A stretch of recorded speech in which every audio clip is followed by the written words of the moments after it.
Data 5 mars 2014 është 17 shkurti i futbollit kosovar. Një datë e cila nis një epokë të re për Kosovën. Ndeshja e parë miqësore ndërkombëtare që njihet zyrtarisht nga FIFA luhet Kuraitit.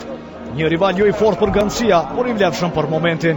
Edhe pse vetëm një ndeshje miqësore që luhet pas simbole e flamur, prap konsiderohet si historike pasi është punuar shumë për të arritur deri te kjo sfidë dhe punën e flamurit dhe himnit pritet ta kryejnë tifozët.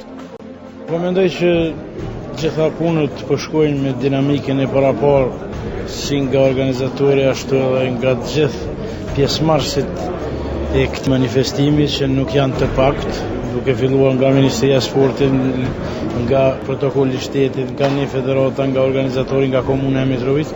Në të gjithë është bërë një grup punues i cili ka punuar që nga fillimi deri më sot në një mënyrë shumë të mirë organizative dhe gjitha punët janë duke shkuar sipas dinamikës së paraportit. Emocionet janë të pranishme te futbollistët të cilët rikthehen në tokën e tyre për të luajtur për shtetin e tyre. Dikur shumica e këtyre lojtarëve ishin pjesë të kombëtarëve të ndryshme evropiane, ndërsa tani fanellat që bartin vlen shumë më tepër. Kemi shumë emocione, sidomos sepse është ndeshja e parë historike edhe zyrtare, edhe siç e shihemi në rrjetet sociale është një interesim shumë i madh, domethënë i shikuesve, kështu që jemi të emocionuar, domethënë është një ditë shumë e rëndësishme për neve.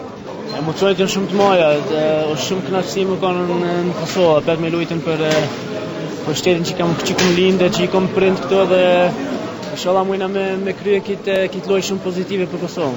Emocionet janë shumë të mëdha sepse është shansa për neve me shkruaj histori dhe njihemi shumë krenarë dhe për të gjithë lojtarët është një nder me kon pjesë kësaj.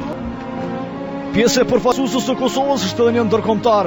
Bëhet fjalë për Tord Grip, trajneri i njohur suedez që ishte pjesë e kombëtarëve të rëndësishme më parë si Suedia, Meksika apo Breku i Fildesh. I'm delighted to be here and ndihem shumë i emocionuar. Është një privilegj që punoj me përfaqësuesën e Kosovës që nga viti 2012. Kushtet në përgjithësi janë përmirësuar në përfaqësuese. Nëse Kosova arrin të mbledhë të gjithë lojtarët kryesorë që luajnë në klube të mëdha, do të kishte një përfaqësuese shumë të fortë. Sa i përket ndeshjes me Haitin nuk e njoh shumë si kundërshtar, por ne do të përgatitemi për të shënuar fitore. Trajneri Albert Budnjaki tashmë ka mbajtur edhe stërvitjen e parë me ekipin. Te lojtarët ka emocione dhe heshtje, por kjo vjen si pasojë e përqendrimit maksimal. Gjendja është shumë e mirë, vret pak që ka qetësi.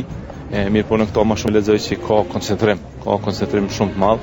Dhe është gjendje mirë edhe pse gjithë e kemi kuptuar që sa më shpejt po mundohem me mësue emrat e njëri tjetrit, me mësue, domethënë pozicionet, është një kohë shumë e shkurtë, nga vitet kohë, po për det tash jam i kënaqur.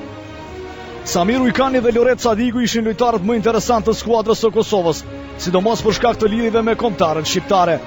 Portieri Palermos nuk vendosi të flasë deri pas ndeshjes me Haitin, ndërsa mbrojtësi Helsingborg ishte i emocionuar për këtë sfidë, ndërsa planet për të ardhmen i sheku qeze. Familja, edhe që është një historik luaj, ku më interesit është të madhe, kam qef me lujtë qësën e luaj.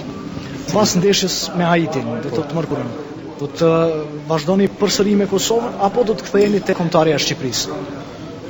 Unë kam pa grupin që tasht, kejti den, edhe kam full me familjen, edhe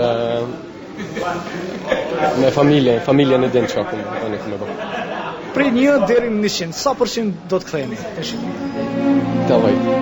Interesimi është jashtëzakonshëm nga publiku. Tashmë kanë filluar të përgatiten rreth 17.000 flamujt Kosovës që do të valviten në stadium, ndërsa për 8 orë janë shitur 17.000 bileta. Praktikisht dikon ndjekemi janë të kaluar 9.000 bileta në shitje.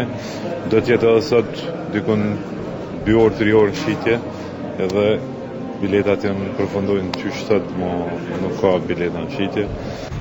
Të mërkurën në ora 15 të gjithë sytë të shqiptarëve do t'jenë të kthyer drejt stadiumit Adem Jashari, aty ku përfaqësuesja jonë do të nisë një faqe të re të historisë së saj, por edhe një rrugtim të gjatë, sa kujt të cilit është kampionati botror 2018.